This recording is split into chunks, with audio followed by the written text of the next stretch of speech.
In this video, I'm going to show you how to create an underpainting, but first we're going to talk about Imprimatura, and I'll do a demonstration on creating the Imprimatura layer, the first layer of color. In the PowerPoint presentation, we talked about Imprimatura being the initial layer of color to tone down the harsh white of the gesso. I have two colors that I'm going to use to approximate a yellow ochre.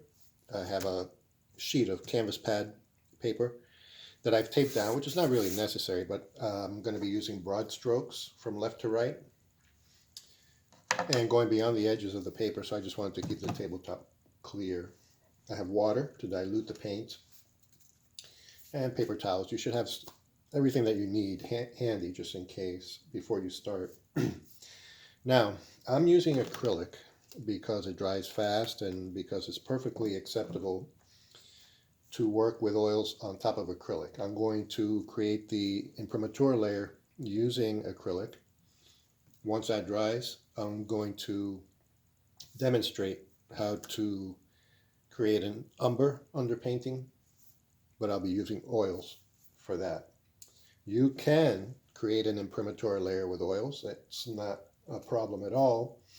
It's just that this is more convenient for me while I film these videos. To create an Imprimatura layer with oils, you want to use odorless mineral spirits or turpentine, but you want to make sure that you have good ventilation when you do that. And use that to dilute the oil so that it's a transparent wash and it flows nicely across the surface. I'm using two colors that are included in the palette for this class. That palette is purposefully limited. It's called a limited palette, and it's meant to teach students how to mix colors and to show you that you can mix a broad range of colors using just the primaries and burnt umber and white, and we also have black included in on our supply list. But here I'm going to be using lemon yellow, which is a cool yellow, and burnt umber, which is an earth tone, the only earth tone in our palette.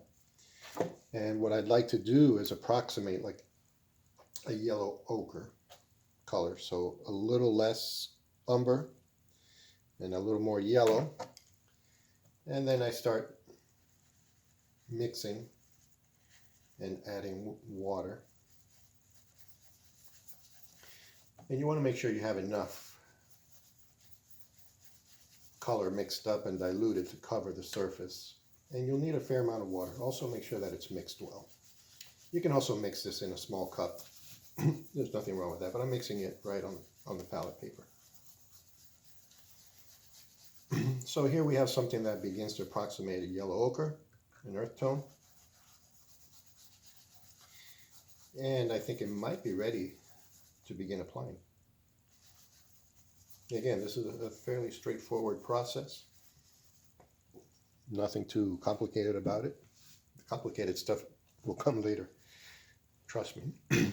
And we can begin applying the Imprimatura layer to the canvas pad.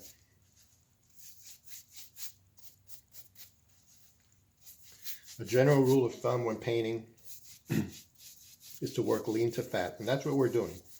We're employing the indirect painting technique, and we'll talk more about that. And that's also included in the PowerPoint presentation.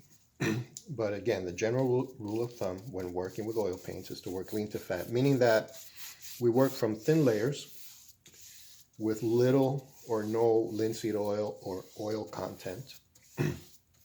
So our umber underpainting is going to be made using just burnt umber and mineral spirits or turpentine. Well, that's pretty much it. I don't think I really need to do much else. If you had a canvas, you can move it around a little bit and try to even out some of those lines, but they might even out a bit on their own.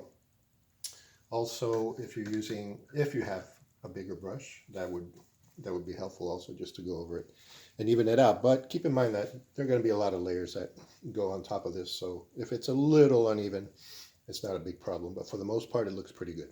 Now back to the lean to fat rule. Indirect painting means that we're building paintings in successive steps using many layers. At the beginning, those layers should be thin and should not contain oil content, no linseed oil, just turpentine or mineral spirits and pigment. And that's how we'll create our underpainting. When we get to the color layers, the paint itself has as a vehicle linseed oil or safflower oil, linseed oil being the most common oil used in paint, in oil paint. So right there, you're starting to add a little bit of the fat content to the paint, but at that point, you have a stable surface. Your Imprimatura is stable, and your underpainting is stable. It's not a thick layer of paint on top of which you can add your color layers, which do contain more of the oil content. So lean to fat. Keep that in mind.